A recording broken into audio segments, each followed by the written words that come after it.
Hello, innovators. I am Dustin Miller, PolyInnovator. Today, I'm talking with Dave Birss, Master of Creativity, speaker, online trainer, and internationally renowned creativity and innovation thinker. It's a whole mouthful right there. Thank you for joining me on the Polymath podcast. Thank you. Thank you for having me. Thank you for being remotely interested in anything that I have to say. Well, and what happens is, too, I like having people like you who are more innovators in their own right, and you've really tried to innovate creativity as a whole, too, so I think it's a perfect fit. I'm innovating innovation. Yeah. Yeah, exactly. Hello and welcome to the Polymath Polycast interviews and discussions. So one way I like to start off with like breaking the ice is share something about yourself that no one knows about you. Oh, something no one knows. Geez, that's always a tricky one. Something that very few people know is that I once turned down a television show when I was 21. I was working as a stand-up comedian, and it was an accidental thing. I had been a musician for a comedy show in the UK, and the comedy show then, at the end of the tour, they thought that it had gone well. I didn't think it had gone well, but they did. And they got commissioned to do another series, and they asked me if I would do the series with them and do 5 minutes of comedy on the show every week. And I said no, because as much as I like to say yes to things, I'd never intended to be a comedian. It wasn't, I was a musician at the time. I'd never intended to be a comedian and just felt that it wasn't something that I wanted to do every week. So I got my first job in advertising the same week. Wow. And I decided to go the advertising route because I stupidly thought that being a writer in advertising meant I'd be a sit-down comedian, not a stand-up comedian. And I was wrong. That's not the way it is at all. That's crazy. Well, and one of the questions I have set up for later is your stint about comedy. So it's interesting how you were offered that show at the same time too. Yeah. It's amazing how I think that a lot of people are actually kind of like closed to opportunities. They just don't see them. And I think it's the difference between people who are lucky and people who are unlucky. Is it the people who are lucky, and also for that, it's people who we consider to be the creative-minded people, are people who are open to opportunities. They see more things. And there was a study that was done in the early 90s by Professor Richard Wiseman, and he got a group of students who thought that they were especially lucky and a group of students who felt that they were especially unlucky, and they gave them the same task to do. And he asked them to go through a newspaper and to count the photographs. Simple as that. Go through the newspaper, count the photographs. Now, the people who felt that they were unlucky, it took them several minutes, and a lot of them got the answer wrong. Right. The people who thought they were especially lucky, it took them seconds, and they all got the answer right. And it's all because on the inside cover, on page 2 of the newspaper, was an advert that in text said, "Stop counting now. There are 43 photographs in this newspaper." But the people who especially felt that they were unlucky were so focused on counting photographs, they'd narrowed themselves down. This is the job that I am doing. That all they could do was count photographs. They weren't looking at text. The people who consider themselves lucky and the people who are particularly good at creative thinking look far more broadly, have far more broad input, and therefore they're open to more opportunities. So it's something that I'm very interested in, is the difference between people who see the opportunities and the people who are blind to them. Definitely. And what's interesting is there's a story where right before I moved into this particular location that I'm in now, I was looking at different places around town. I even thought about moving into a house that was really interesting that I was passing almost on daily to my work. And normally I wouldn't open my mind out to living in a house because I've always lived in apartments all my life. So, okay, let's look for apartments. But I had changed my mindset. Like, I want to live in that house. And so I had a deterministic mindset to, hey, let's look at houses too. Let's see what else is out there. And because of that little switch, I started being open to, oh, there's a for sale sign or there's a for rent sign. And I became more open to that particular living situation. Yeah. It's amazing how many assumptions we make. We're held back by assumptions. And a Definitely. lot of what I do when I'm working with organizations to help them with innovation Mhm. is breaking down assumptions. It's as simple as that. When you get people to say, to list all of their assumptions and then give them an exercise so that they can weigh up the assumptions to see if they're worth keeping Mhm. or if they're worth replacing, it opens up a whole myriad of opportunities for them. So it's one of the really important things is to be able to understand what is it that's limiting us and how can we break that down to open up a lot more opportunities. Yeah. So, Definitely. so are you still living in an apartment though? I am. So I know there's Yeah. not a moral to that story, but it was interesting how my mind opened up to new opportunities. And I think actually the reason why I'm living in an apartment is because I was open up to new ideas. So I had moved into an apartment prior that was a little bit more fancy or renovated and that kind of thing because I wanted to try to move up at that point. I had lived on my own for years and I wanted to move up. But it ended up having more problems than it was worth, leaking and just warped floors, lousy neighbors, that kind of thing. And not to sound negative or anything like that, it just wasn't a good apartment. But this new apartment that I live in was cheaper, much cheaper, like $200 a month cheaper per person. And so it was just much more interesting how it gave me more open-minded to an apartment that I thought would have been a downgrade, but because it was cheaper and a unique location, it was actually kind of more of an upgrade. Yeah. Yeah. Well, I've just had a similar experience. I'm moving out of this place in 3 weeks' Mhm. time, Oh, wow. into a smaller apartment, but a much better apartment. Hmm. So yeah, we spent a lot of time looking at all sorts of things, Yeah. and it's amazing when you're looking and you start doing your investigations that you get a really strong feel for what feels right for you and understanding the criteria that you need to judge things by. Because at the beginning, I don't think we knew quite what the criteria were for Hmm. us until we started looking. So a lot of it was just doing research in many ways. Yeah. Oftentimes when I was looking for apartments, I would just go into Zillow or some kind of online platform and just look at what is available right now, what is the price comparison, that kind of thing. But going into some of the questions here, I love how creativity centric you are. And I think that it really explodes every time you speak about it. You seem so happy when you talk about it.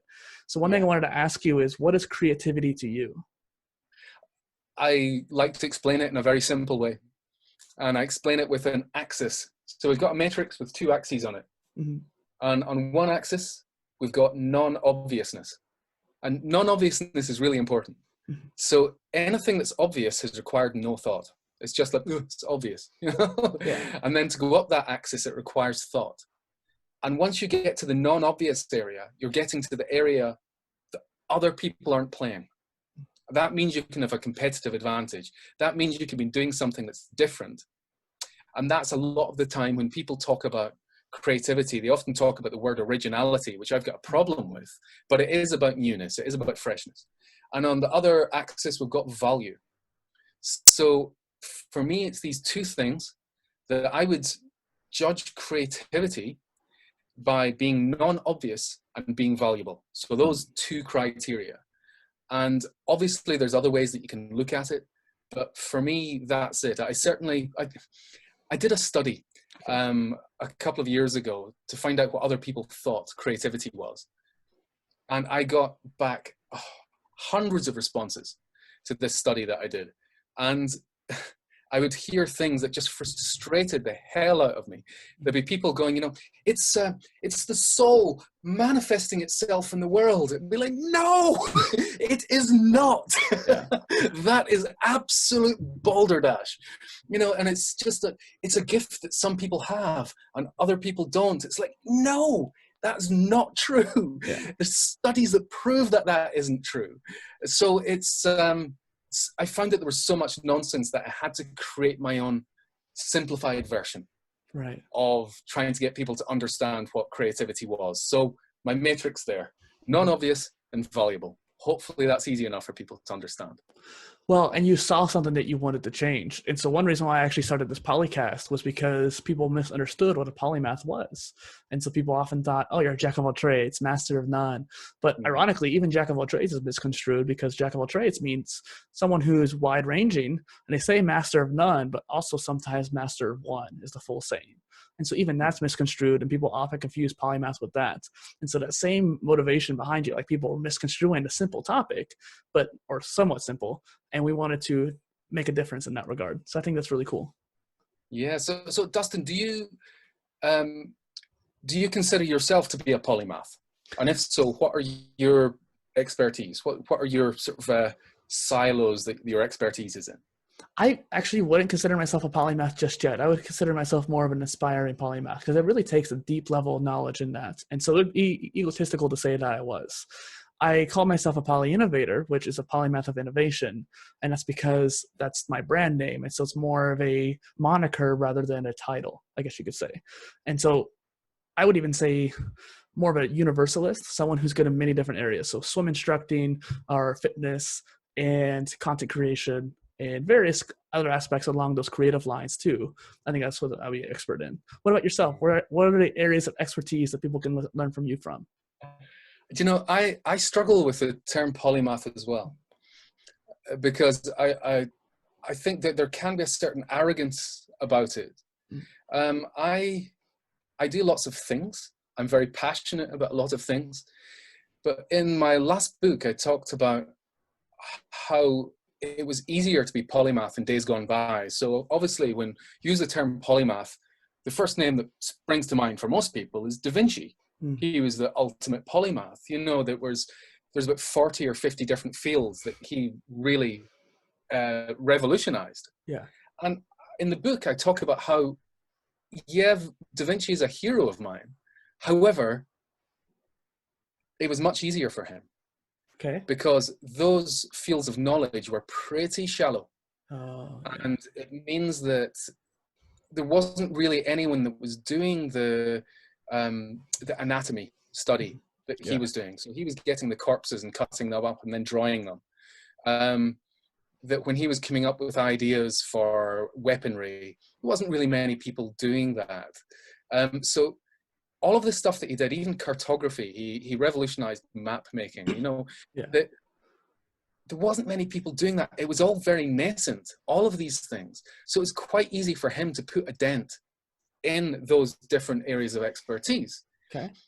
What's happened is, as these areas of expertise have gone on through history, we start to get them splitting off. So you get cartography, and then that splits off into different kinds of cartography. And then that splits off into subfields. And now we're into these subfields. That to actually be able to make a dent, you now need to be such a specialist. I mean, that has taken years of study and specialized in a very, very narrow band of something. That's the only way you can make a dent. And you're making a small dent in a narrow band. And it's because the tree of knowledge has blossomed in all that time. And just think of what has happened from the amount of information that is available, the amount of minds that are collaborating on the internet. To be able to make a dent in any field of knowledge is now so difficult. Mm-hmm. So to me, I don't know if I can define myself as a polymath, but I would say that I'm broadly curious, and I have got a certain level of expertise in a number of fields. So I've gone from being a musician. So when I left university, I'd done computer programming at university, and then I became a musician. Stand-up comedy, I was not an expert at that. I was awful. I had no idea why I got offered that show. I have taught at university. I was an advertising copywriter. I was head of copy in an ad agency. I was also an art director. I became head of art at another agency. I've been head of digital at other agencies. So I've had these different roles that I've done that I've been quite good at, but I wouldn't say that I was at the top of the tree for any of them. I wasn't the ultimate expert for any of them. I was just pretty good at lots of things. So let's start off by saying that there is a kind of a spectrum that I've been working with lately. And so I would even say there's the multi-potentialite, so someone who has the potential to do many different things. Generally, those are the really curious people, which is probably how you and I both started. And over time, just pure out of curiosity and interest, you become a jack of all trades just because you already learned many different areas. After that, I would consider someone to be a generalist. And that maybe in some areas you're higher level than that, but for the most part, you might be more of a generalist kind of person, someone who has a wide ranging interest and a decent amount of knowledge in each of those areas. Like you said, digital, for example, and a musician and comedy. But then after that, you have someone who's more of a universalist, a deeper level of knowledge, maybe more adept and closer to journeyman level. And then there's the polymath. And I think that polymathy is something we could aspire to, but not necessarily get to without having years, or if not decades, of practice. One thing I disagreed with you, though, is you talked about a tree of knowledge. And ironically, I've been actually using a similar analogy throughout many of these episodes where I talk about a forest of knowledge, so many different trees. So knowledge itself has expanded exponentially considering the internet and just the rise of how we've done research, as you said. And those areas that you mentioned, such as anatomy or cartography or even ocular science that Leonardo pioneered, those fields have gotten very much saturated with people knowing what that science or whatever.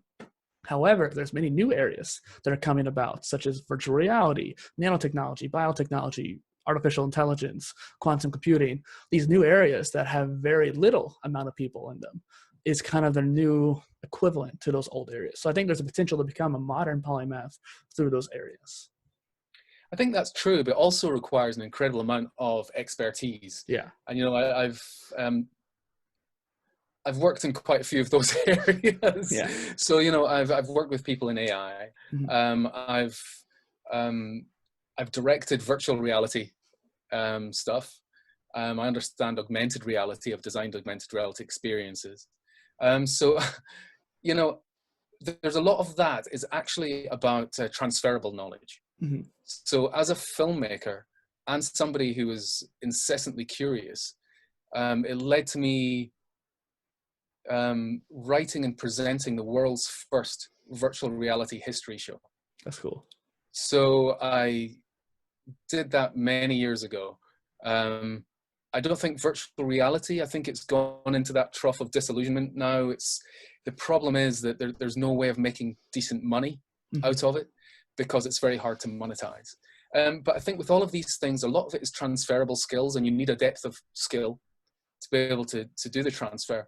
And with AI, a lot of my friends who are getting involved in AI already have coding licks in other areas, and a lot of them in back-end development, database development particularly.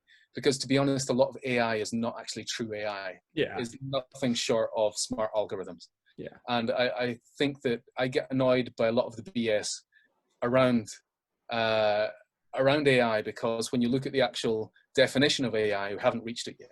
Yeah, definitely. So you're talking about transferable knowledge, and I think that's the real essence of a polymath, not so much being a master of many areas, which is what a true polymath would technically entail. But a polymath person, especially in a more modern sense, will be someone who can transfer skills between different areas because they have multiple big trees of knowledge, specialties.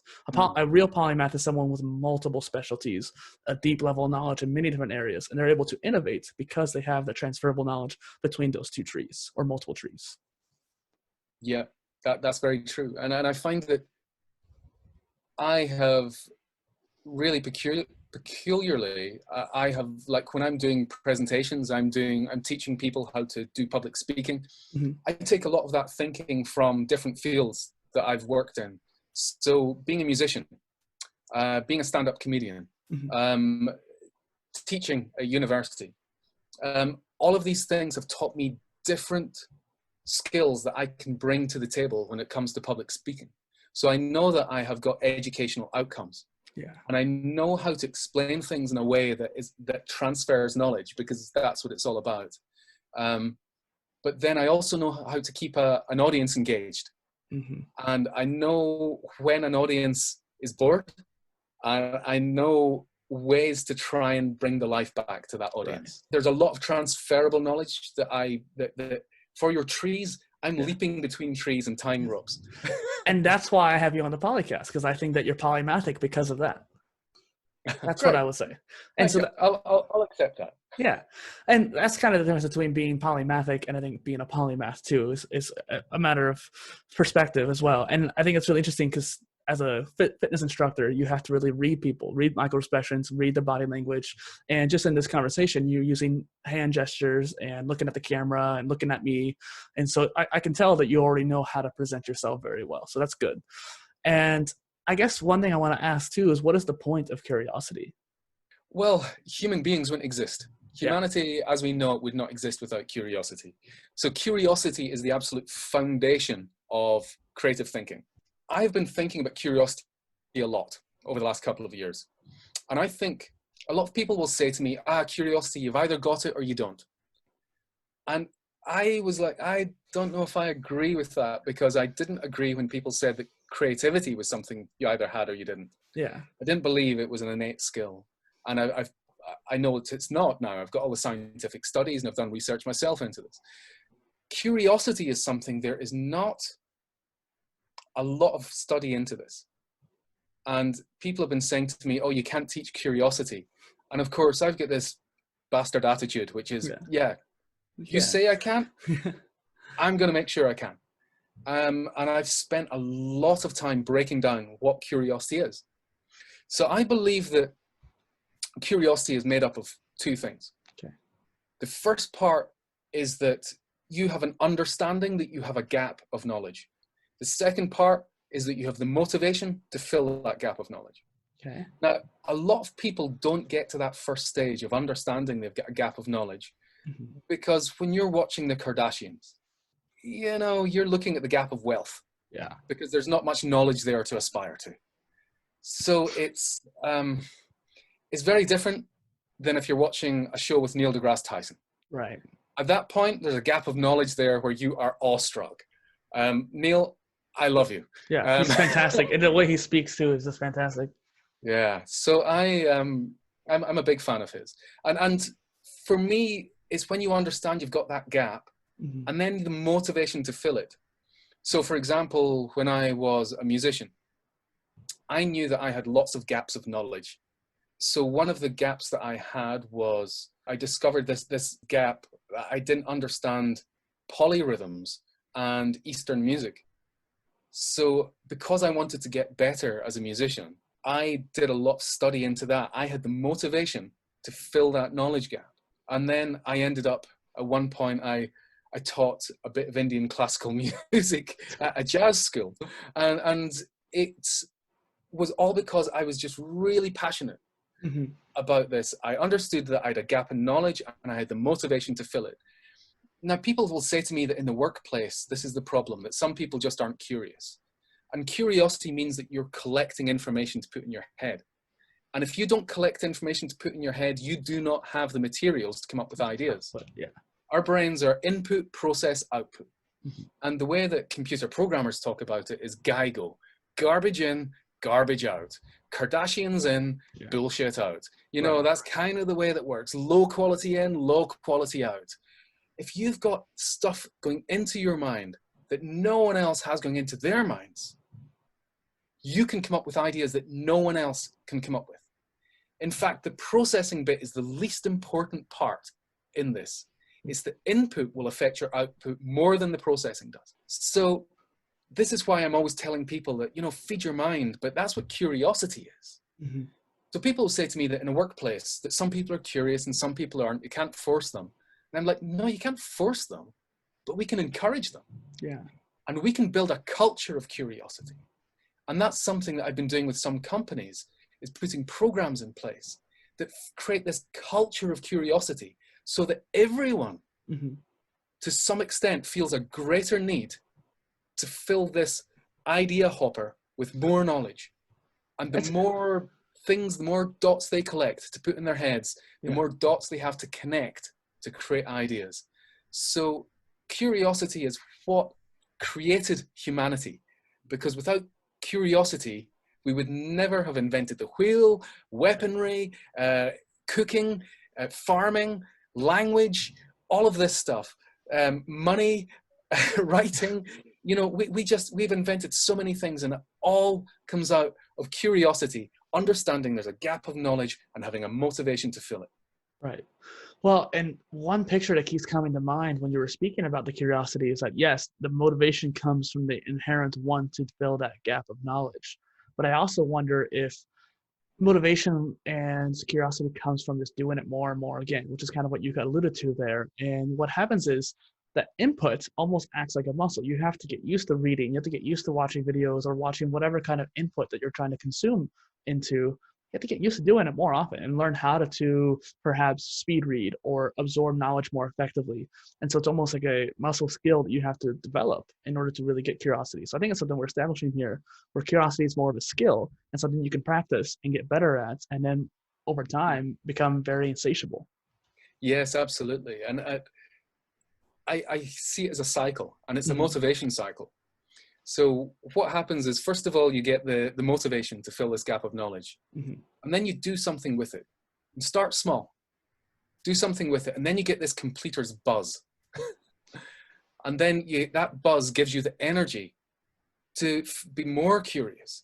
And then to do something with that that's slightly bigger. And that gives you a buzz. And it starts creating this outward spiral until you get to this stage that I got to a few years ago, which is, I can do anything. Throw a problem at me, I can do anything. And don't ask me how I'm going to do it, because I don't know. Because I know that the process that I've got and my curiosity will help me find the answer to that. And a lot of what happens when I've consulted for companies is that they'll ask me at the beginning, so you're the innovation guy, how are we going to solve this? And I just look at them plain in the eye and go, I have got no idea. I've got no answers for you, and I probably will never have any answers for you. However, you guys have the knowledge, and I understand how to get it out of you and how to apply it in the best way to get the best ideas. At that point, they calm down. They start getting a little angry there at first. So I was watching you on the Smart People podcast. I said watching, I meant listening. And you say that you like to say yes to things. And so thank you for coming onto this and saying yes to this. And you actually said that earlier in the episode as well. What sort of experiences have you had from saying yes? Well, I do experiments.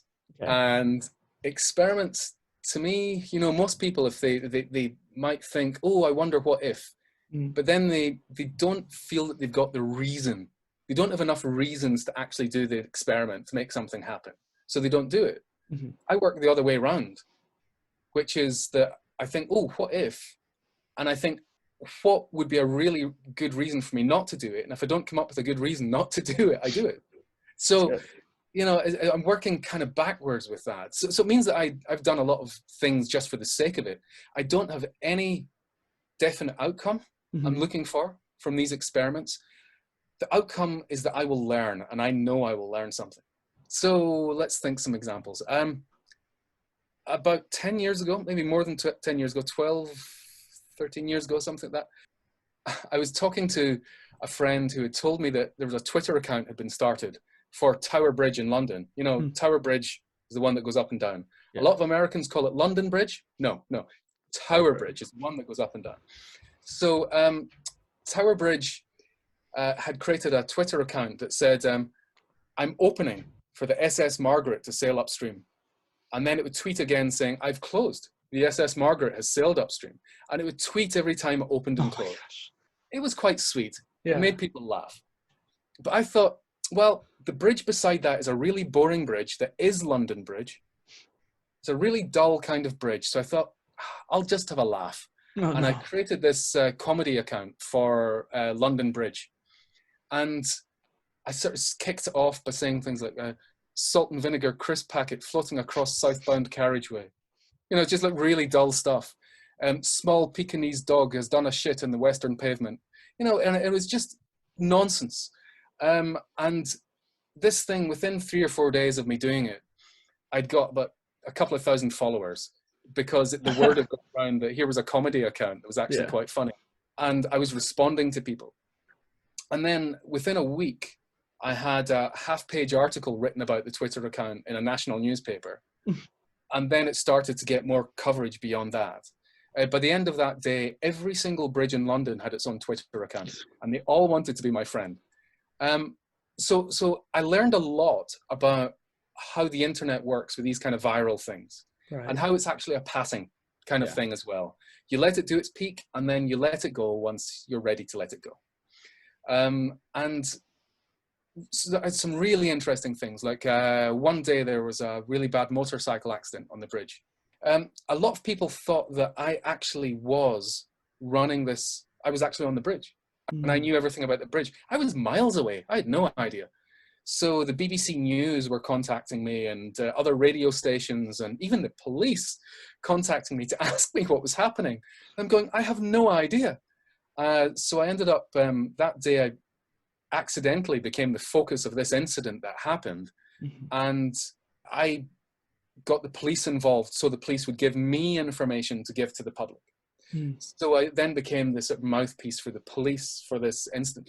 All sorts of strange things. I made friends during that experiment that are still friends today. That's good. And then there's other experiments. I wanted to see, I got together with another guy, wanted to see if alcohol makes you more creative. Oh, yeah. So we ran that as an experiment, and we got 20 advertising creatives, gave them the same brief, 3 hours to work on it. Half of them were only allowed to drink water, and the other half could drink as much as they liked. Well, the water team, you'd eat in the middle, huh? Well, you know, the alcohol team, not only did they come up with more ideas, and ideas more consistently through the night, they came up with better ideas. They had 4 out of the 5 top ideas. I'm not saying that it's scientifically proven, although this experiment I did has been cited in some scientific studies about the effects of alcohol. But it was an interesting thing, and I recommend that, you know, some people might want to try that experiment on a weekly basis at least. Yeah. Well, and prepare for the water team mutiny saying we want a beer halfway through. Yeah. There was mutiny. Yeah. I remember you talking about that. And one thing I think is interesting too is that you said that you were restless. I heard that on the other podcast, and what you said earlier that you had this restless kind of personality where you want to do many different things. So perfect guest for the show then too.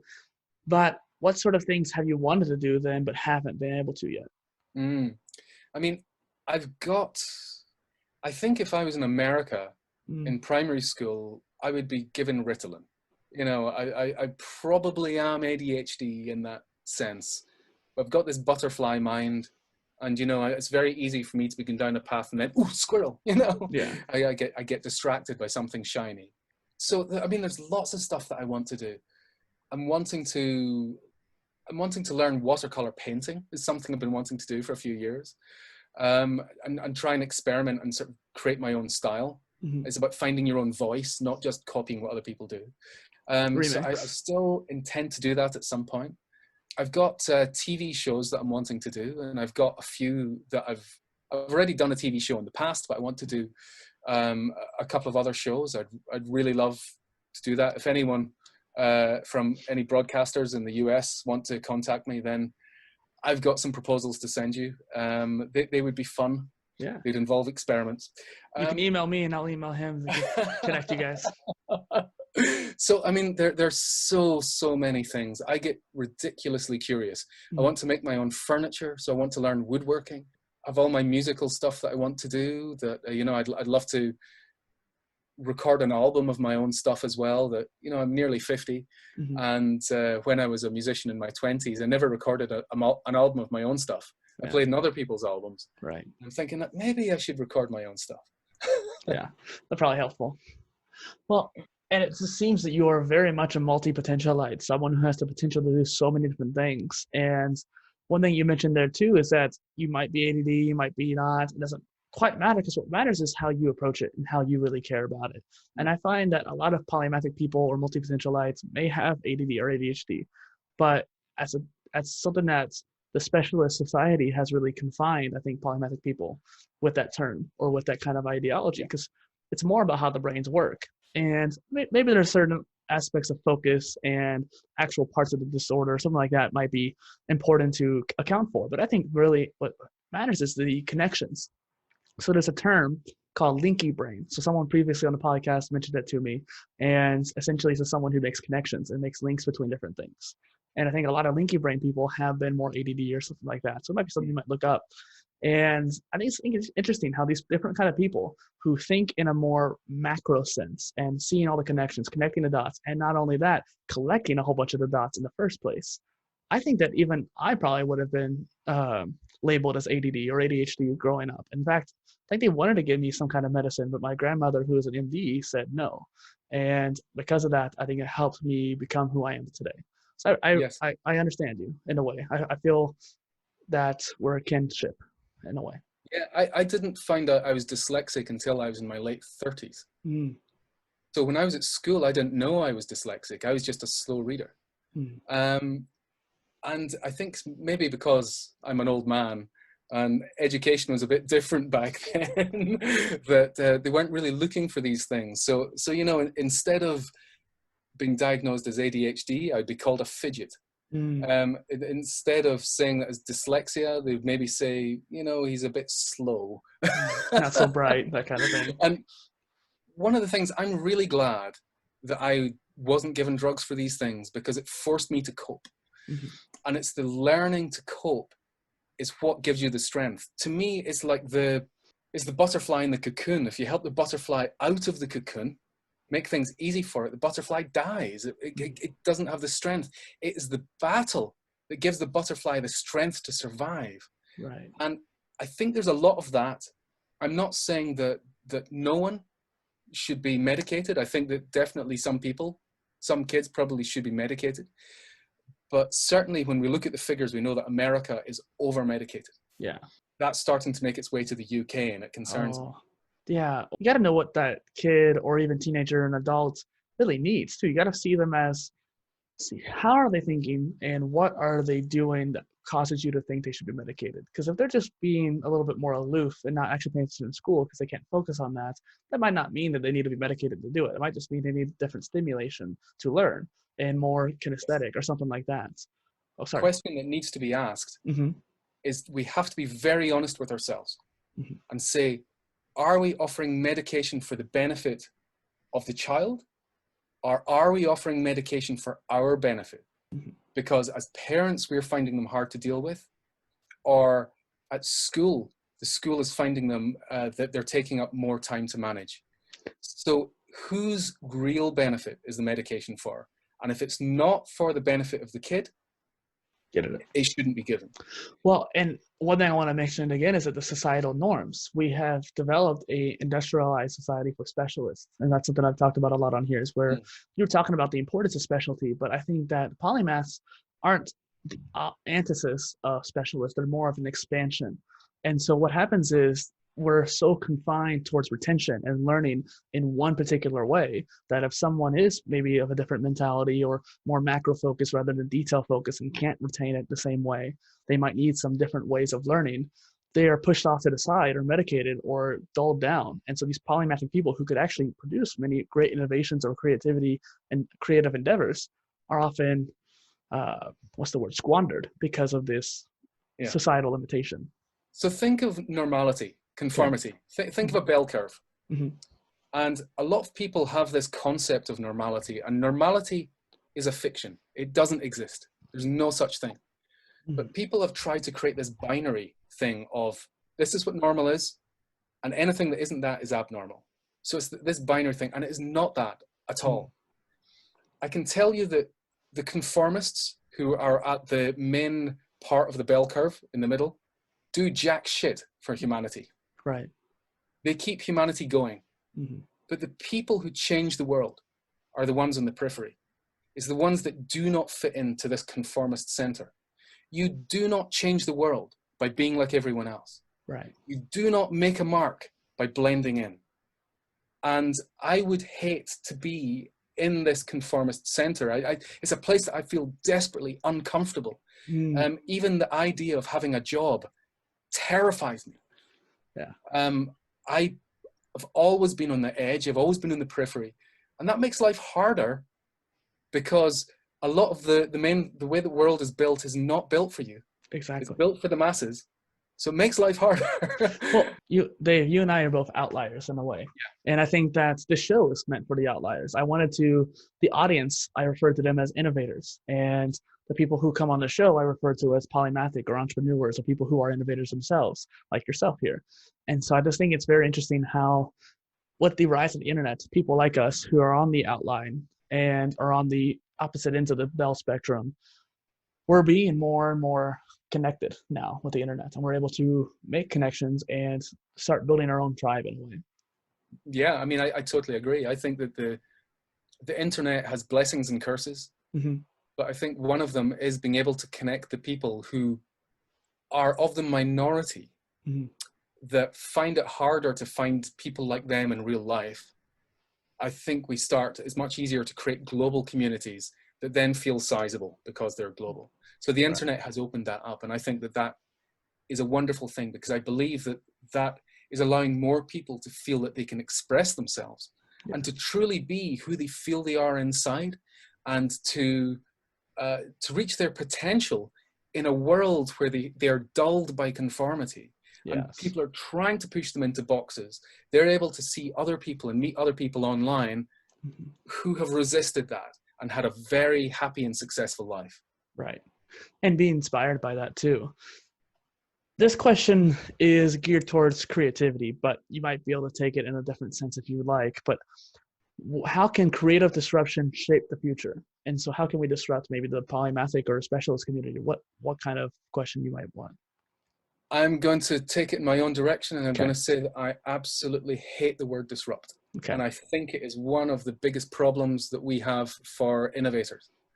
In the 90s, Clayton Christensen, who sadly we lost about 6 months ago, fantastic man, great thinker, he popularized the term disruption in the book, The Innovator's Dilemma.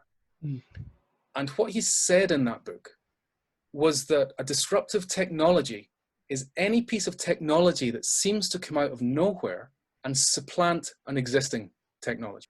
So that means, by that definition, you can only use the word disruptive in the past tense because it has to have supplanted something. So it means that you can only use the word disruption to describe something that has disrupted.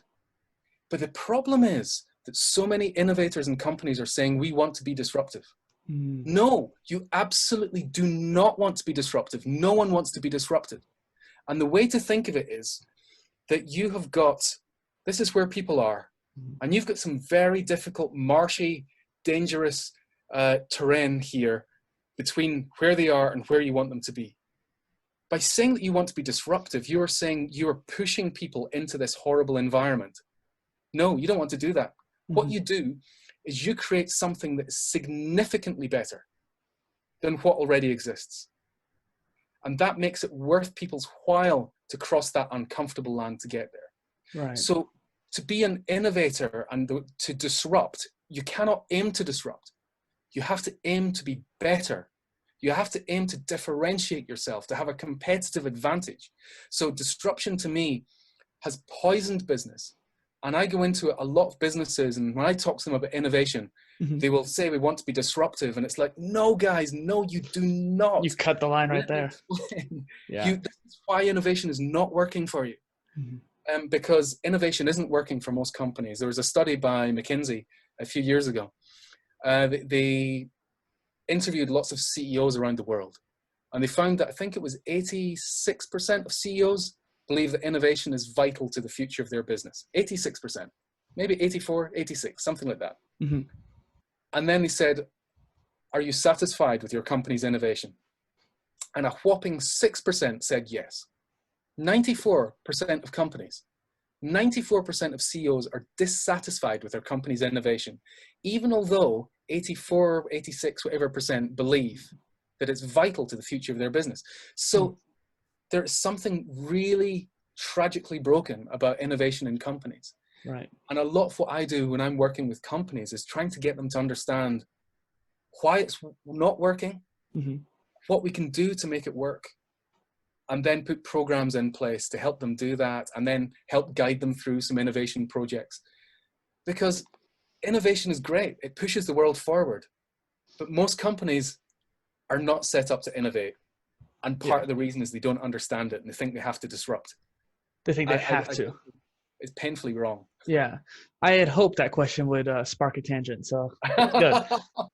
And so I remember hearing you get pretty excited in one of your other videos that I was watching about it. And so disruption is definitely very interesting. You're talking about it in the past tense where something had been already disrupted. And a prime example would be digital photography, where it completely disrupted the analog form of photography. But the thing is, it's treated as if it's an overnight success, just like all these famous entrepreneurs or people. Kevin Hart was an overnight success, and yet he was doing it for like 20 years, 15 years. Yeah. And so, same with the digital photography, it was being built over time. And so, I think a lot of examples that people will think of disruptive technologies or innovations were some of those overnight successes that weren't really actually overnight. And so, I Yeah, think you're that absolutely right. I disruption mean, is just kind of oversaturated, overrated. so Kodak Mm-hmm. invented the digital camera in the early 1970s. Mm-hmm. And It's crazy. Kodak were the ones who resisted Yeah. the digital camera and ended up losing their company because of it. That when I ask people what they think is the most disruptive technology in recent years, a lot of them say the smartphone. So the smartphone, the first smartphone was 94, I believe. And Nokia brought out the smartphone that was like a normal phone that flipped up and, it connected to the internet. And I remember that phone Wow. back in the days. And then I had a Windows phone Me too. Yeah. just after the year 2000. And it had a Oh, so, stylus and a terrible touchscreen. It oh was yeah. probably one of the most awful phones I've ever had. The Windows CE or something like that. Yeah. Oh, Yeah. crikey. And then BlackBerry to me was a terrible experience, terrible user experience, and I couldn't cope with it. But it was obvious that was the trajectory things were going. And what BlackBerry did was they got the business consumer understanding that smartphones were a possibility. So smartphones were adopted in business, which then made it easy for Apple to understand the right time to come in to take it to the consumer level. So there was just this point, just before the iPhone was released, they were finding that celebrities were starting to use Blackberries just in their personal life. And you'd see celebrities using Blackberries. And at that point was the point where Apple came in and said, here is the iPhone. They knew exactly the right time for adoption. They did not invent the smartphone. Right. They came up with the first good one, yeah. but they didn't invent it. Well, before the iPhone came out, I had a Nokia. I don't remember what the actual brand was, but it was just like a sub brand. I mean, it was just a little Nokia smartphone. It didn't even have Wi-Fi capability yet. It was just 3G internet, but it was definitely smartphone, touchscreen, music player, internet capabilities. But it was way before any of those popular phones came out. And it's interesting too, because Amazon was always kind of on the front end of a lot of innovations, but they were obviously one of the first e-commerce stores that were out there. And Toys R Us basically sold out to them. And because of that, they were way behind on the e-commerce market. So when they finally left the symbiotic relationship with Amazon and Toys R Us was basically facing bankruptcy, and that's what caused them to die out recent years. It's crazy. Yeah, it's very true. It's very easy to miss the boat. Right. It's very easy to think that the way you've done things is the way that things will always be done. Pivoting a bit here again, Steve Jobs always talks about connecting the dots. And one thing I've talked about is connecting the dots looking forward with serendipity and synchronicity. But one thing that you mentioned that I had not thought about was collecting the dots.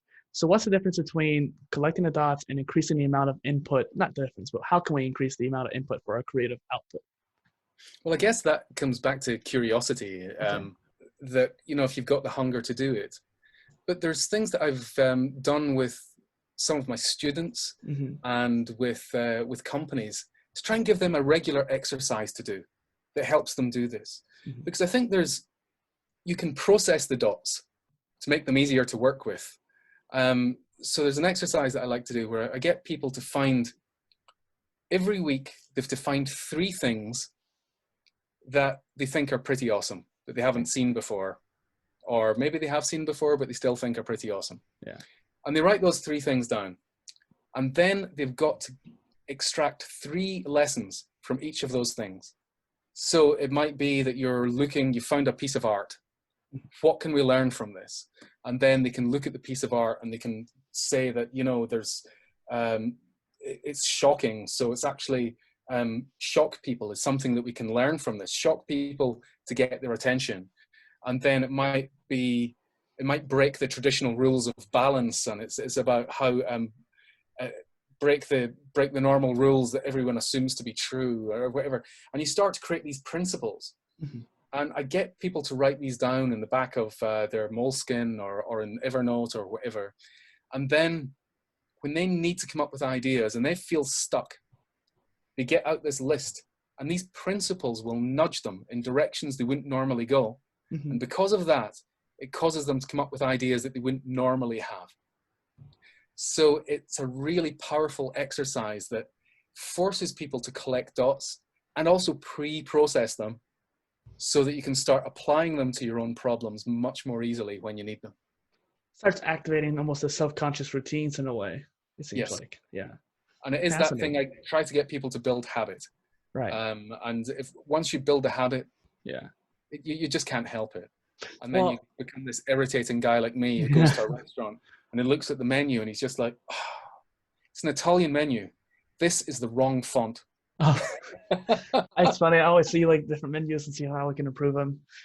So one thing that I'm picking up too is the comedic aspect to your life. And you've mentioned your stint with comedy. So we both actually did a stint of comedy. I failed at mine. I feel like yours was a bit more successful. How did it really turn out? Mine as well. Yeah. But I mean, where do you think it could be in the future then? Would you go back to it at all?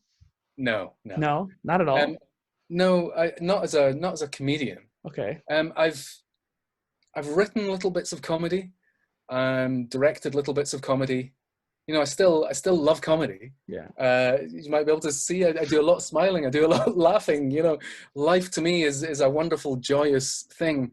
I probably don't have the darkness inside me to truly be a comedian. Yeah. Well, but I bring a lot of the idea, the structure of jokes, yeah. wit, the surprise factor. I bring that into a lot of what I do, so that even with my LinkedIn learning courses that I've got, there's still elements of comedy in those. You'll find that there'll be running jokes through them and things like that, because I just can't help myself. I wouldn't be able to do it if I didn't have those little asides and barbs and things that at least make me smile. Yeah. Well, it reminds me of two different examples where, like, when I teach water aerobics, for example, I always try to be very sarcastic with my class. And if there's no banter, it's not a fun class for any of us. How can we use creative execution, something you've talked about in the past, to make a change in the world? Well, creative execution, there's two sides to creativity. I split it into thinking and doing. Okay. So there's creative thinking. That's us coming up with different approaches. And there's creative doing, which is executing, creative execution. So it's possible to be a fantastic creative executor, but not a creative doer. So if you think of a concert violinist, they can be absolutely amazing at their instrument, total mastery of their instrument, but they cannot write music for toffee. Then you've got the composers that can be incredible creative thinkers because they are originating stuff and coming up with new approaches musically that are not musically adept enough to perform live on any instrument. And a lot of composers, that is the case. Mm-hmm. So creative thinking and creative doing are separate. And a lot of people, when they think of creativity, they think about creative doing. And they go, when you say that, oh, we're going to do something creative, they go, oh, not me, I'm not creative. Just like, what do you mean? And they kind of mean that they're not artistic. Yeah. They feel alienated in an art gallery. They don't enjoy classical music. They don't read that many books. Not me, I'm not creative. And it's absolute nonsense. Yeah. So I would say that it's not about creative execution that's going to change the world. It's creative thinking that will change the world, and then executing on that creative thinking. They say that, well, there's nothing as powerful as an idea whose time has come. And ideas are really the things that can change the world. I think at the moment we are in a phase where I think there's a lot of protest, and protest does work, and protest is important. And there's a lot to protest about right now.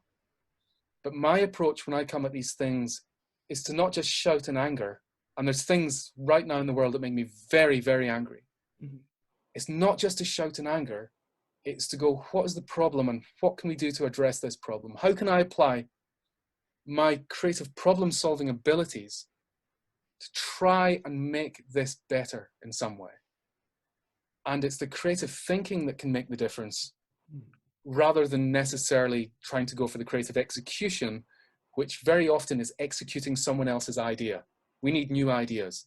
The world is in the state it's in right now because there's some terrible ideas from terrible people with the wrong motivations. Yeah. And we need good ideas from the good people with the good motivations. And then they need to create the community around them to make those ideas happen. But we don't start with the execution, we start with the idea. Obviously you have to show the community an idea for them to follow, but how can you build that community then? Well, these communities exist. It's not that you build the community. Okay. You tap into the communities that are there. I have had a project that I'm still trying to battle with at the moment, which involves human rights. Okay. And I've been desperately trying to find a human rights lawyer, and I cannot find one who will talk to me. And now I'm having to, that's fine. I don't want a human rights lawyer now. I'm not interested. I've pivoted and found a different way of approaching the problem. Mm-hmm.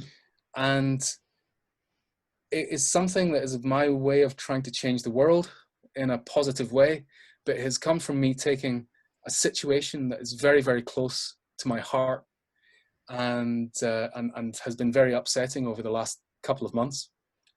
You can probably guess from US news reports, and trying to do something that will make people's lives better. And I believe I've got something that can do that.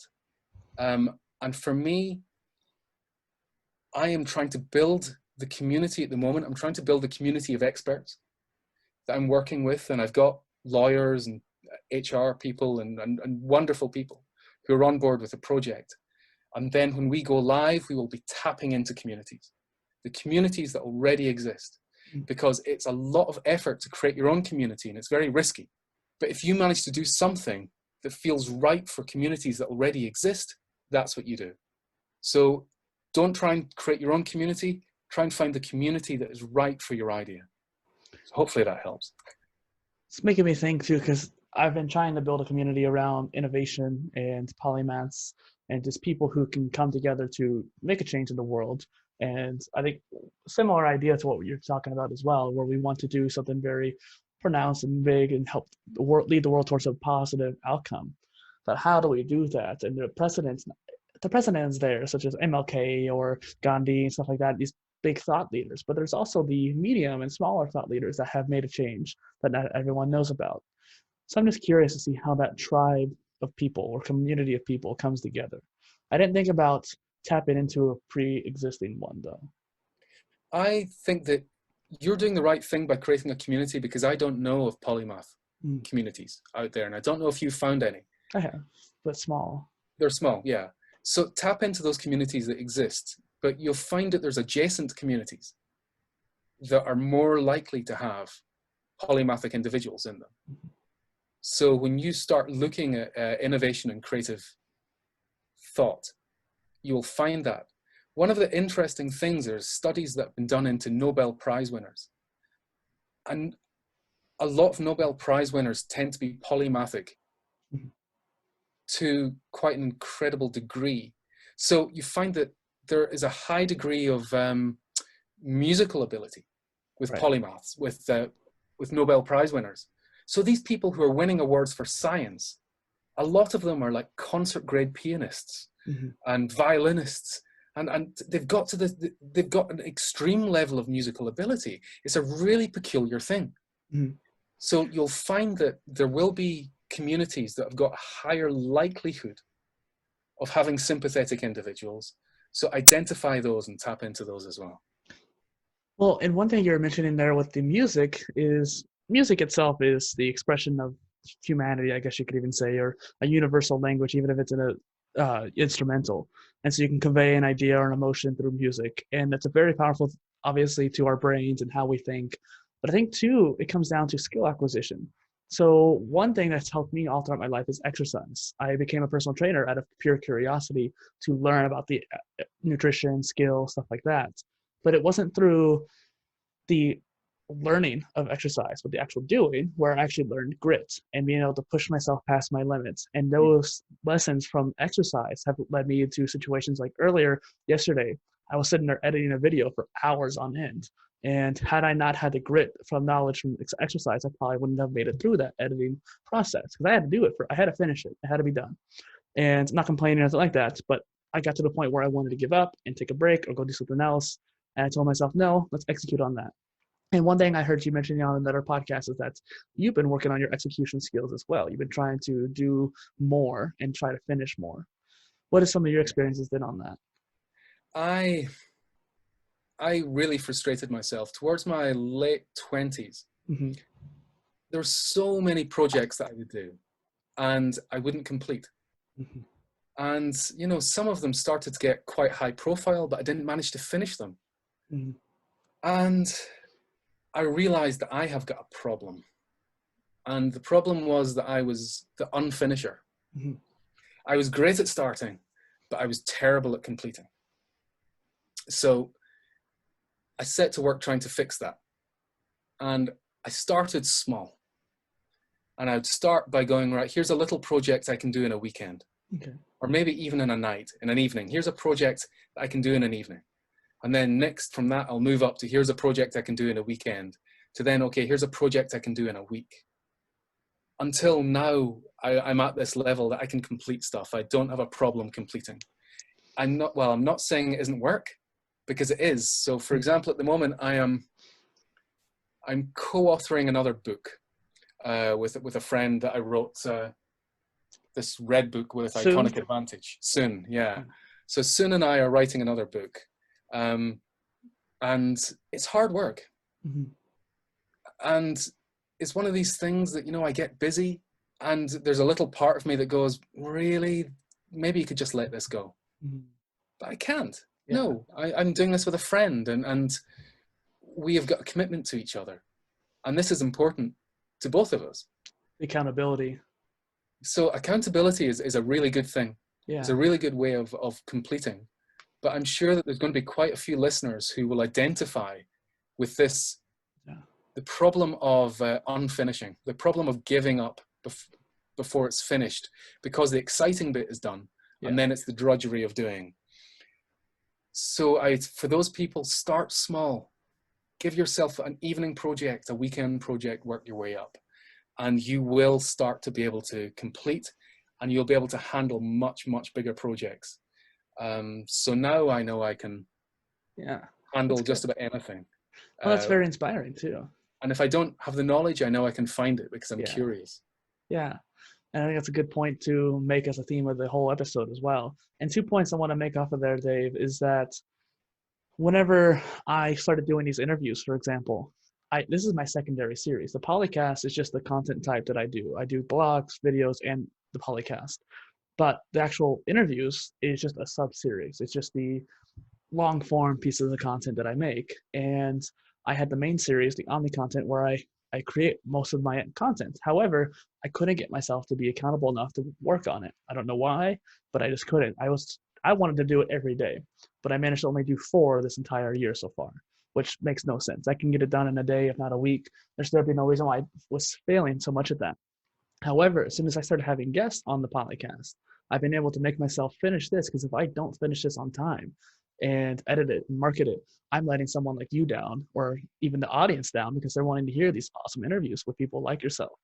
So Dave, I think that's a very good example of what you're doing there, and trying to make sure you can break it down to smaller digestible chunks. Yeah, I love the fact that by having guests on, you've found your way of making yourself accountable. And I think that's fantastic. Thank you. When I had my podcast 10, 12 years ago, I found a similar thing where I felt a great responsibility because people had given me their time and their wisdom. And I felt a great responsibility to do something that felt that it did them justice. And what a lot of people don't realize is they might listen to this or watch this and go, well, it's easy. It's easy. All Dustin is doing is just chatting, and he's chatting for an hour or so. And I mean, what's so difficult about that? But they don't understand all the work that goes into it. I know how much research you have done. A ridiculous amount of research, because some of the things that you've mentioned are things that I'd forgotten about. Oh, wow. And I know how much work it is to take this, to edit it, to get it to a level that you feel you're happy to release, then to write the show notes, then to publicize it, and all of that work. And you suddenly find that, oh, holy crap, what we are doing, this conversation here, is the tiniest part Yeah. It's the easiest of the part. process. Yeah. It's all the stuff before and afterwards. So people, please say thanks to Dustin, because he's putting in a lot of work on your behalf. He's putting this work in for you to enjoy. And I want to say thank you, Dustin. I Thank think you, you're doing a lot of great work here, and I know you're working so hard on this. And I wish you all the best with this, because you deserve it. Because you are somebody who's going the extra mile when other people might be curious but not enough to do anything. Mm-hmm. You're going that extra step, and that makes you special. Appreciate that. And I'm hoping that I could inspire a community of innovators and polymaths, because like you said, finding those subgroups, and because of this journey of interviewing, I've been able to come across many groups that I had not seen before. And so I think that your point there before as well. And then the second point I was going to add too is that Leonardo da Vinci actually never really finished anything. They were saying that he still was adding strokes to the Mona Lisa into his late 70s when he died. And so it's just insane how people like you who can actually execute and finish it, I think is a big point to be made as well. Yeah, there is that thing. Was it Picasso that said that being an artist is knowing when to give up? Yeah. And there is that thing that I kind of have got that. I've got high standard, but I know when I've reached it, and I know when to let it go. Last night and this morning, I built an app. Oh, wow. So because I can do some of these things quite quickly, it's a very simple app. Yeah. But involved sort of design, involved me coming up with all the content for it, involved me doing a little bit of coding. And, you know, I knocked it together. It took me maybe 4 hours. Wow. Yeah. And, you know, my client are very happy with it. And it's one of these things that I could have polished it a lot more. But it got to the stage where it's just like, you know, people are going to look at this and they're not going to spot the flaws. Right. I can Only you can. Mainly you or the other experts can. So something I like to ask all my guests, and you've already sort of answered it at the very beginning of our conversation, is what is a polymath to you? Well, I mean, it's something to aspire to. Okay. I think that it's almost that it's this idyllic, this ideal of somebody who can be really good at lots of different things. Yeah, I would say I maybe have polymathic tendencies, but I would say that maybe what I am is, you used the word earlier, a generalist. I'd say that maybe what I am is a generalist, and that I might aspire to be a polymath, but I don't even know if these days, there aren't many people that I could say are polymaths. I'd say that Nick Cave, the musician, is a polymath, I would say. He's a screenwriter, he's a poet, he's a novelist, and a phenomenal musician. You know, one of my favorite musical artists. I would say that I would define him as one, because I think he has excelled. Yeah. I've not quite excelled at enough things to say, hey, look at me. Yeah. I've got this award for this, and I've got this award for that. No. Well, I'm just a generalist. Yeah. Well, and I think the 2 points we made there is that you're still quite young. Like you might not think so, but you're still very young in the whole long-term scale of things. Thank you. I'd like to think I am, but yeah. Well, plus, tells me differently. You laugh a lot too, which is definitely going to make you laugh like to 150 at this point. And I think that when it comes to specialist versus polymath, it's not mutually exclusive. You can be a generalist and still be a specialist at the same time. It's more about having the width and depth. You can't necessarily focus on being one or the other at the same time. You have to just work on specialty, keep it up over time, and then work on the width as well. But I think that you can be both. You can be a T-chart. Yeah, I mean, that's it. I think it's, people talk about the T-shaped people. So generalist on top with one area of expertise. I think that people who have polymathy have got multiple T's coming down. They've got the breadth, but they've got multiple descenders. That's interesting. Yeah. Well, and the way you explain that is more unique than I've heard of before, because I've explained it as multiple trees, but not necessarily multiple T's, and having that T-chart. It's just, yeah. I almost thought of it more like teeth, where you had like a one line and then multiple teeth coming out of it, not necessarily multiple teeth. Just at least little, yeah. So we talked about building kind of a tribe in a way, and one thing I wanted to ask you is like, what do you think that divergent thinkers, people who might have been considered ADD or something like that, or even the polymathic, why are they so isolated nowadays? It's interesting. I don't think it's a nowadays thing, and I don't Okay. think that all of them are isolated. Okay. I think that, so I said that, when I'm dyslexic, Mm-hmm. probably ADHD. In my 20s, I was bipolar, and I've not suffered from it since. But I know that it's there in the background, because I don't think you ever stop Yeah. being bipolar. I was never medicated for it. I found my own way of dealing with it, which was throwing myself into projects Mm. and having an exterior motivation, rather than, if you've not got your attention arrow pointed outwards with forms of depression, your attention arrow goes inwards, you get unrealistic and you go in a downward spiral. From my experience, that's my experience of it. So those things they turn me into an outsider. Okay. Certainly somebody who doesn't fit within that middle bell curve of what we Yeah. consider to be normality. But most people feel that there's something a little bit different about them, and they just don't feel that they can embrace it. So I think that the people who are the ones who end up being in this middle conformist cluster are people who probably very often are denying bits of themselves. You see, if it wasn't for the fact that I embraced bipolarism Mm-hmm. and my difficulties with reading and my concentration problems, these were the things that were the superpowers that gave me my career, where I spent 20 years in the advertising industry and became creative director of some big agencies in London. Mm-hmm. And that career I don't believe that would have been possible without these things that people can see as problems or dysfunctions. If it wasn't for those things that are unwelcome within the norm, Mm-hmm. I would never have been able to do my job to the extent that I did, and to be able to become senior at it. So to me, these things were superpowers. Okay. So when you say that people aren't being welcomed or aren't embraced as part of the larger group, or what was your term for it again? Isolated. Isolated. I don't think you have to be isolated. I think that the term isolation is a term you'd use for yourself. I think that I Self-inflicted. feel isolated. Yeah. And so I think that that's a state of mind. I think that with more positivity, you don't need to be isolated. It's all right not to fit into the mass. Mm-hmm. That's really, really good. You don't want to be like them. You want to be different. Difference is valuable. Aspire to But be an it does outlier. not equal isolation. Yeah. Isolation is a mental state, and it's an unhealthy mental state. You're still an important part of the world and an important part of communities. Mm-hmm. And as you're saying, with the internet, you can find people like you. So there's never a need Yeah. to be isolated anymore. That's interesting. And one thing that reminds me of is Walter Isaacson's book on genius.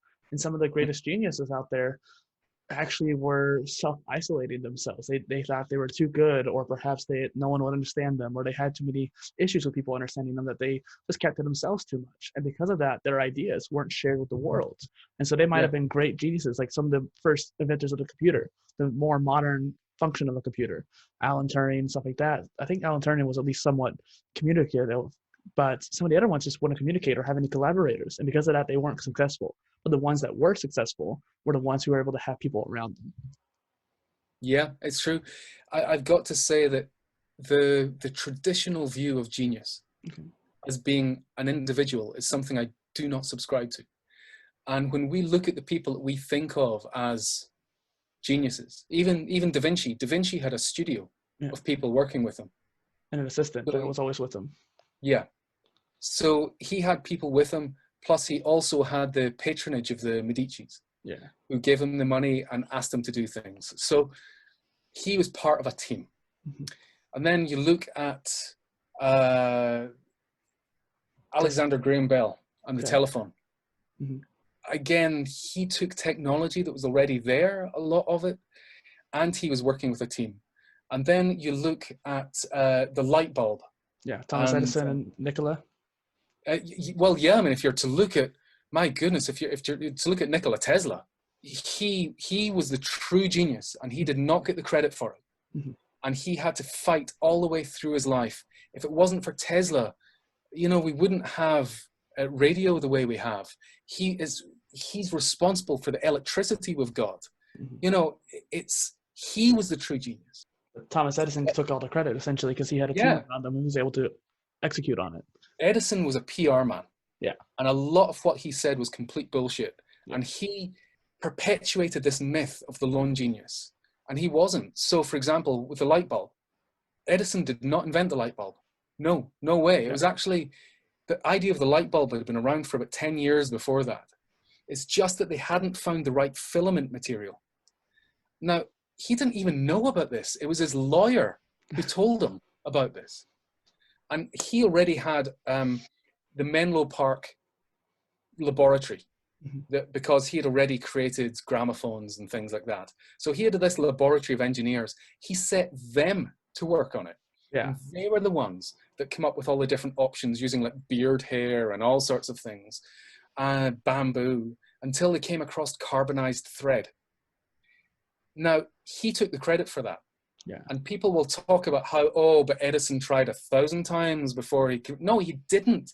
He did not. He had hardly anything to do with it. He didn't invent the light bulb, and his team were the ones who came up with the filaments. Mm-hmm. But he was the one who took all the credit, and all of those press photographs of Edison sitting in a chair holding a light bulb that then get taken into cartoons for the light bulb above the head, for that then to become this iconic thing of light bulbs representing ideas.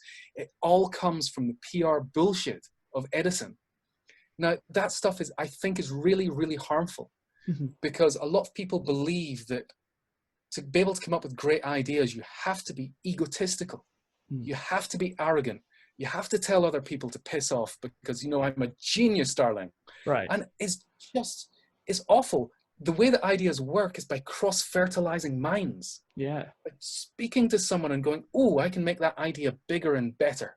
Right. And then they go, oh, I can make that idea bigger and better. And boom, boom, boom, boom, boom. It elevates until, whoa, we've got something special. And that's the way that I've seen great ideas happen. I do not believe in the lone genius as the way of doing things.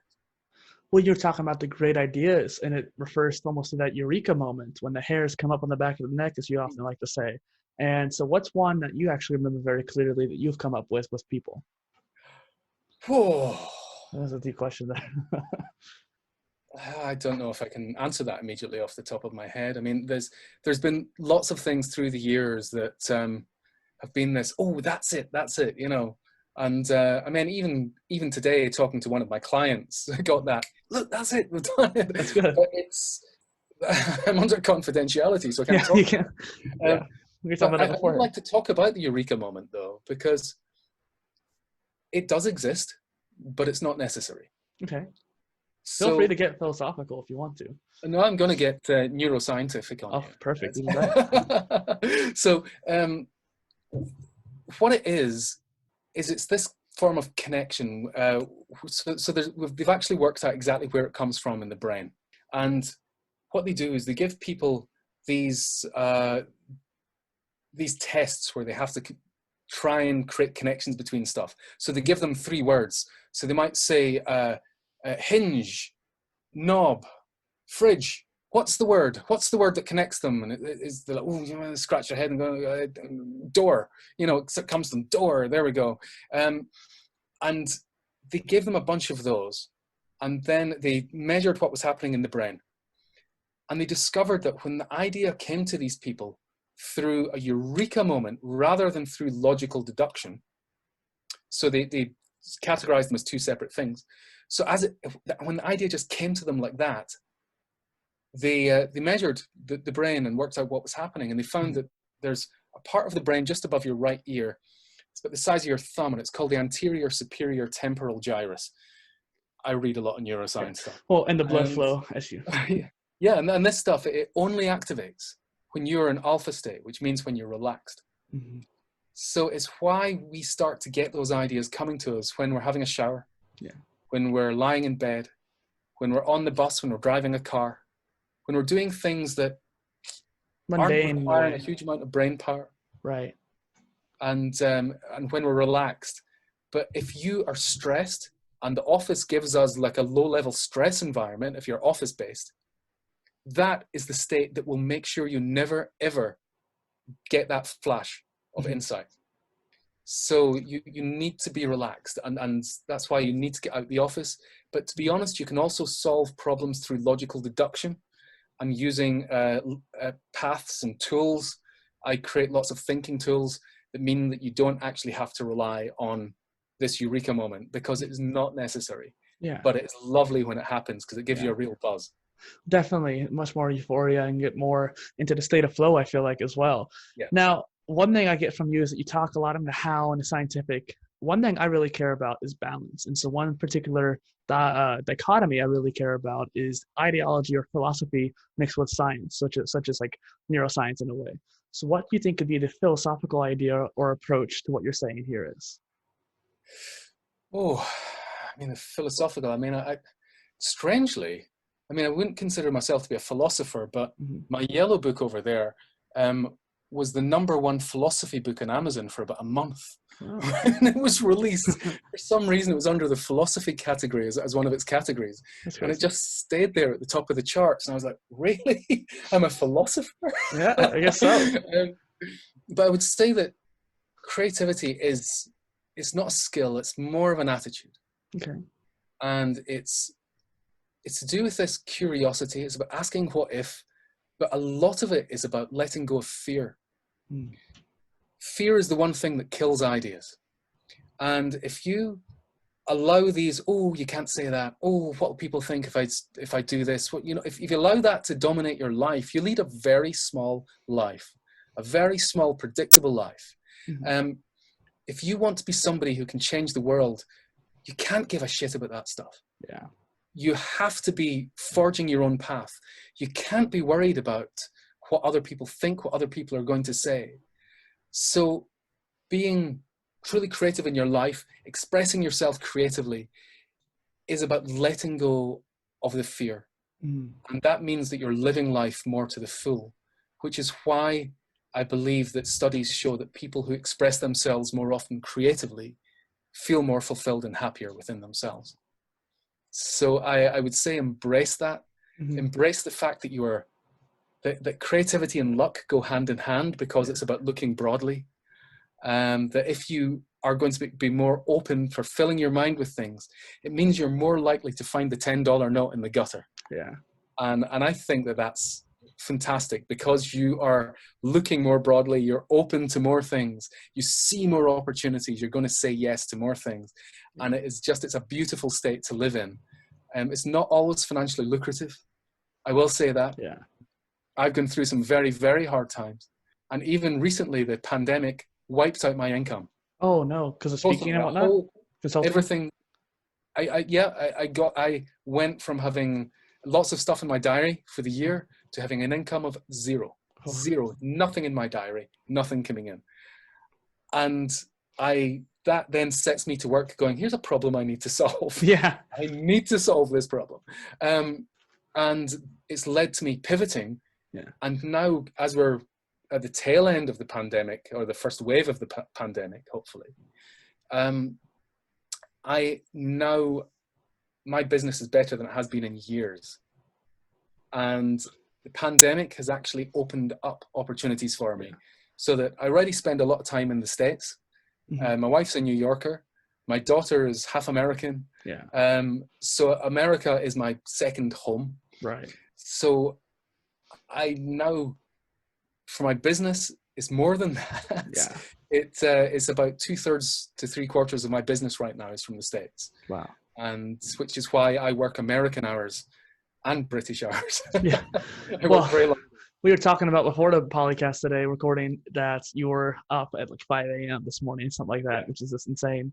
Well, and one thing I wanted to talk to you about too, before we end up wrapping up or anything like that, is your training. You talk about doing a lot of online courses, and you have a lot of online training experience, and we don't have too much to go into it today. So maybe today's the theme is creativity, next time is training. Because I would want to talk to you more about education, especially online education. We didn't even touch the modular degree, which is something that I've been working on that I think you would love.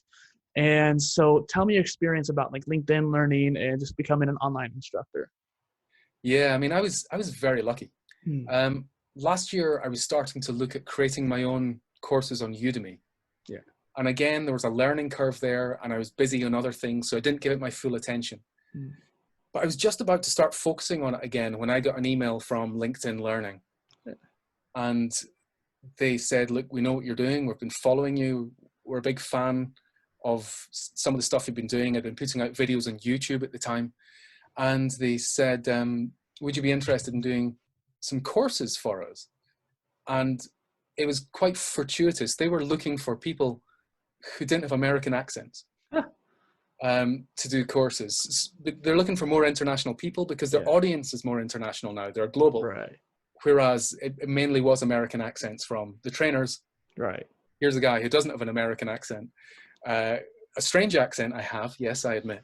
I was gonna say this suave, that's the UK or like the Scottish, European, Scottish, yeah. It's very. Oh, It's even in Scotland they don't think I'm Scottish. I've got this strange Scottish mid-Atlantic accent that nobody speaks like this. I don't know why. Yeah. I don't know why I ended up with this voice. Yeah, just to kind of pivot just real quick, I understand the pain because people say I have a Spanish accent or German accent or even just a weird country accent in a way, even though I don't know, there's no reason behind it. So I understand like being an outlier voice too. It's like, yes, that's it. Good, go for it. Just everyone, just develop a different accent. Yeah, it makes the world more interesting. It does. So LinkedIn came to me and they asked me if I would do a couple of courses, and they flew me over to California, which is a nice thing to happen, last November, and I filmed a couple of courses, and then they said, look, would you do another four courses for us next year? So in May, I was supposed to be in California again, and I was supposed to be filming another 4 courses.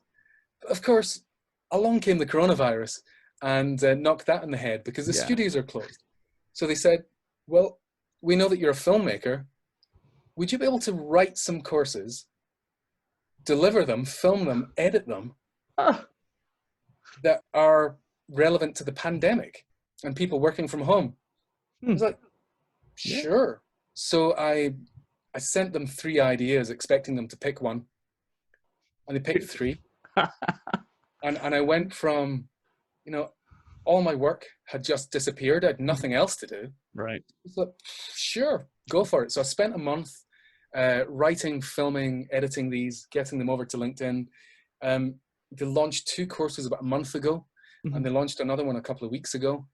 And so education is a very big part of what I'm about. I train people. I run my own training sessions. I do private training for people as well. So for people who are wanting to improve their presentation abilities, if they're doing online presentations using technology, I'll train them on that. I train them on creativity and innovation. I go into businesses and I show businesses how to, a process for creating ideas far more predictably rather than brainstorms, which are a waste of time. Do you hear me? Yeah. Brainstorms are a waste of time. I was going to bring that up earlier. I remember you saying that you don't like brainstorms, or that's a very light way of saying it, how they're just not very good for ideation, which is another term that you said that you didn't like. I don't like that. Yeah. That's just because I think ideation's an Americanism that I'm not particularly fond of. Yeah, brainstorms. I mean, they're invented in 1942. It's really, they're overdue retiring. They're nearly 80 years old, aren't they? Yeah. So what happened about 10 years after they became popular is that I think it was Yale or Harvard did a study, and they got 40 students. Back in those days, in the 1950s, they were all male, and they got 40 students to solve problems using brainstorming techniques, and 40 students to solve problems just individually by themselves. And they compared them. And they found that the group working individually came up with more ideas. They came up with better ideas. They explored more diverse territories. They came up with more practical ideas judged by a team of experts than the ones who are in brainstorms. So people started to do other studies into brainstorms to see, why is this? And they find that brainstorms actually create groupthink. Yeah. They force people into smaller domains, smaller territories of exploration. And what they do, the way that most brainstorms are run, where, you know, somebody goes round the office in the morning shouting, brainstorm, brainstorm, anyone free, brainstorm in the boardroom. I know, and whoever is free then goes, no, I don't want to do this. I don't want to do this spreadsheet, so I may as well go and do that brainstorm. So you've picked the people who are the slackers, Mm-hmm. and they don't know anything about the problem. And then the person says, this is what the problem is, and then they just stand in front of a flip chart and go, ideas, ideas. So what you get is first ideas. First ideas are obvious ideas. Yeah. So brainstorms get the obvious ideas, not the best ideas. Yeah. Nothing is considered and thought through. We've got other psychological things that we've found is that you get lowest common denominator bias. So the person that's got the least energy and the most cynicism, the group drops to their level. Yeah. It doesn't rise to the person who's got the most energy. It drops to the level of the least energy. So there's all sorts of things that they've found, and then you've got confirmation bias, loads of problems. So there's been about 100 academic studies into brainstorms, and most of them come to the same conclusion, is that we should only use the abbreviation BS. Yes. Because that's what they are. Yeah. Interesting. And it's just crazy how people really believe it to BS. And I mean that in multiple different ways too. Brainstorms themselves, it's much better to be on your own, come back together, as I think you said in the TED Talk, where you're talking about how leaving and coming back is much more effective at generating those ideas. Yeah. So one more question before kind of wrapping up here. What is neurodiversity? That's me. Yeah. Well, I asked. So diversity is difference, visible difference. Mm-hmm. You know, when we're talking about diversity in organizations, people are very often talking about visible difference. Mm-hmm. So whether that's men versus women, whether it's skin color, whether it's what people wear and their culture, whether it's how many limbs they've got, disability, you know, that's very visible. And that, when companies talk about diversity, that's really very often what they're talking about. And they're doing a terrible job of dealing with it. But the other part of it is neurodiversity, and that's brains being different. Mm-hmm. So our brains can be wired differently. So me being dyslexic, ADHD, having potential depressive conditions that could overwhelm me at some point if I don't see them coming, then these are things that are making my brain operate in a different way to this norm. Yeah. So we've got the bell curve again. Neurodiversity is the people whose brains operate in a way that's different to normality. Mm-hmm. And that means when there's some wonderful stuff that some companies have been doing. There's companies that hire autistic people, especially for the skills, the special skills that they have, mm-hmm. because of the way that their brains are wired. So you find that companies like Microsoft hire developers for autism because they know that there's actually some of the work that they can do is going to be better than people who have got neuronormal brains. Mm. And I'm a big fan of embracing neurodiversity because there's a lot of people who have neurodiverse conditions that they see them as problems, and they're not. They see them as problems because other people see them as problems. Yeah. They can be superpowers. Yeah. I want people to understand that neurodiversity can be your strength. You can take that and turn it into the thing that makes you different, that makes you special. And that's something that I love working with people on. Yeah. Because, you know, these things don't have to be harmful to us. They can be the thing that makes us the superheroes that we can be. That's beautiful, Dave. And it's almost even thinking about savants, for example, too, where they might be terrible at doing something more normal-esque things, but they can end up being some of the greatest artists or the greatest mathematicians, something like that. And again, it's just coming down to that concept of what normal is, but normal is not a real concept. It's just something that we collectively say it's like, okay, this is a concept that we can consider normal, but it's not necessarily. I mean, at most we can say this is the majority. Yeah, common factors and so to speak. But so, I would rather be the outlier. I'd rather be the 2%. Yeah, you know? Definitely. It's more interesting that way. I think so. Yeah. And I think that's also just because we're insatiable curiosity-based people, but I totally agree with the aspect of we needing change, especially in neurodiversity. I think it's very important, which is why I wanted to ask it before we wrapped up. And so where can people find you online? I've got a stupid name. So, I mean, the way that my surname is spelled, I believe I'm one of only 4 Dave Birsses in the world. And we all got in touch with each other a few years ago.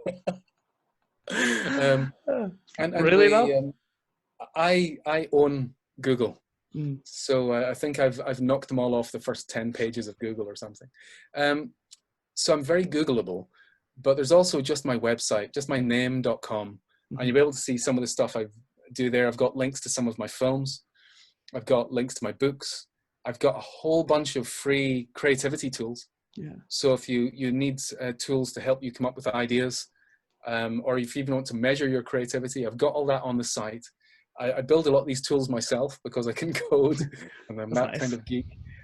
But there's lots of stuff on there. And I'm hugely contactable. Yeah. So find me on LinkedIn, drop me a line, say hi, say that it's all thanks to Dustin. Yeah. And drop him a line, say thanks to Dustin because he's doing a good job here. And we all have these energy tanks inside us. And people like Dustin are giving their energy. They're putting their energy into